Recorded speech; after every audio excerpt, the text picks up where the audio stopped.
Ulkus diabetikum sebagai rangkaian gejala sekunder akibat diabetes mellitus, yaitu kulit pecah-pecah, ulserasi, infeksi, neuropati atau penyakit arteri perifer yang menyebabkan kerusakan jaringan kaki dan akhirnya membentuk lesi pada sebagian atau seluruh kaki.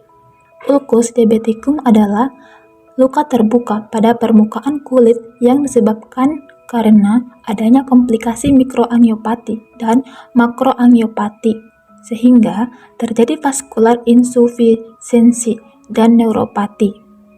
Keadaan yang lebih lanjut nantinya akan terjadi luka, dan pasien tidak bisa merasakannya, sehingga terjadi infeksi yang disebabkan oleh bakteri aerob dan anaerob.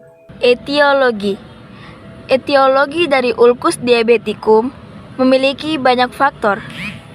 Penyebab yang mendasari terjadinya ulkus diabetikum adalah kontrol gula darah yang tidak terkontrol, kepulan deformitas kaki, perawatan kaki yang tidak tepat, alas kaki yang tidak pas, riwayat ulkus sebelumnya, tingginya tekanan pada pelantara kaki, kulit kering, neuropati perifer yang mendasari dan sirkulasi yang buruk.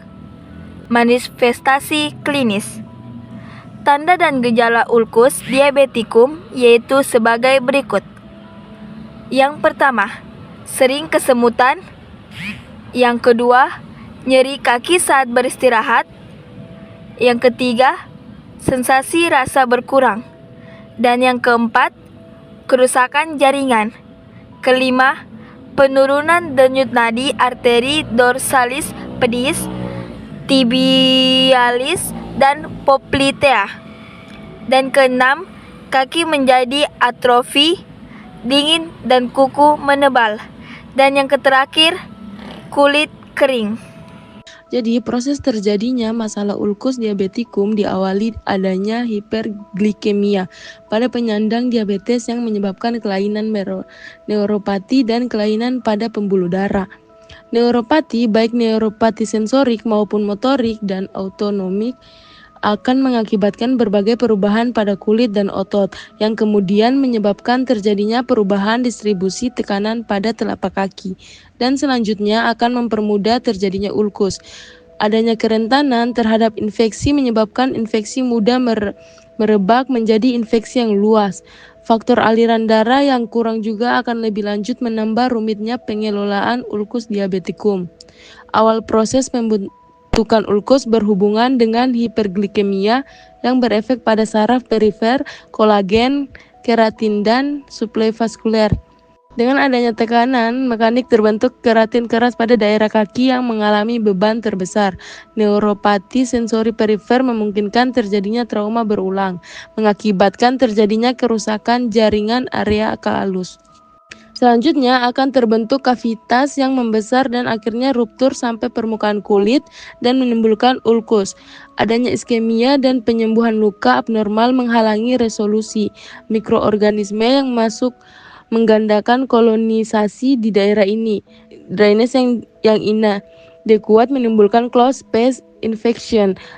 Akhirnya sebagai konsekuensi sistem imun yang abnormal, bakteri sulit dibersihkan dan infeksi menyebar ke jaringan sekitarnya.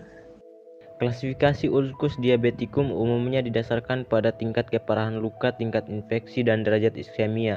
Berikut adalah beberapa klasifikasi yang sering digunakan. Yang pertama adalah klasifikasi Magid-Wagner. Pada pasien dengan diabetes, sekitar 25% memiliki risiko yang mengalami ulkus diabetikum.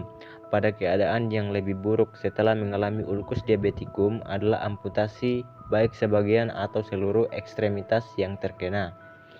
Yang kedua adalah klasifikasi PEDIS. Sistem ini dikembangkan oleh International Working Group on the Diabetic Foot dan didasarkan pada 4 parameter.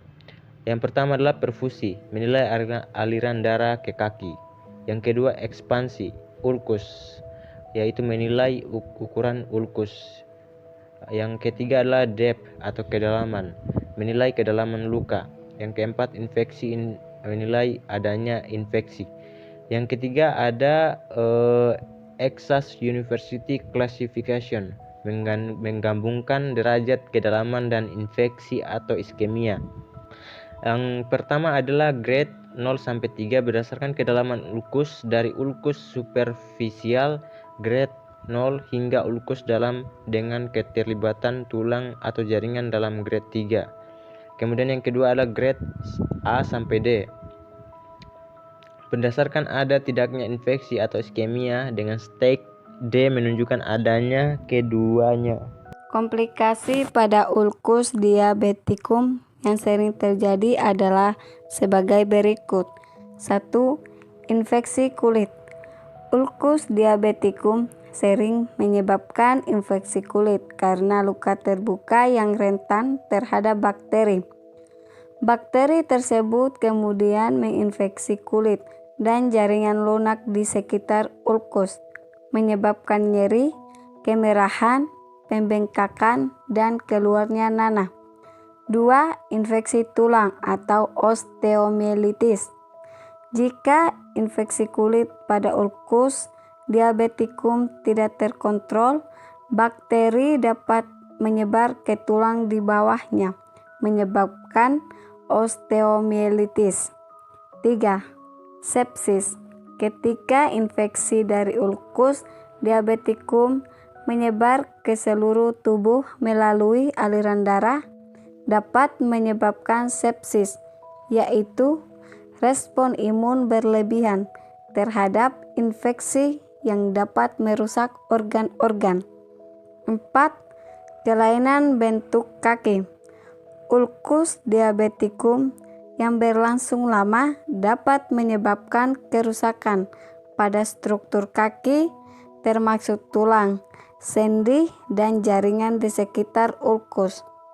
Kaki bisa mengalami deformitas, seperti kaki carcot, perubahan bentuk tulang dan sendi yang menyebabkan kaki menjadi tidak stabil. Penata laksanaan medis. Penata laksanaan medis kaki diabetes dapat dibagi menjadi dua, yaitu pencegahan primer dan pencegahan sekunder. Yang pertama, pencegahan primer. Pencegahan primer untuk pasien diabetes mellitus guna menghindari terjadinya ulkus diabetikum adalah edukasi.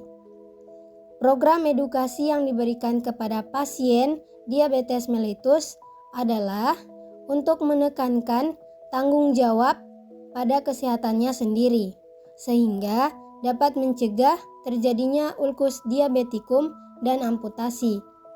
Adapun cara pencegahannya yaitu 1. Dengan memperbaiki kelainan vaskuler, 2. Memperbaiki sirkulasi, 3.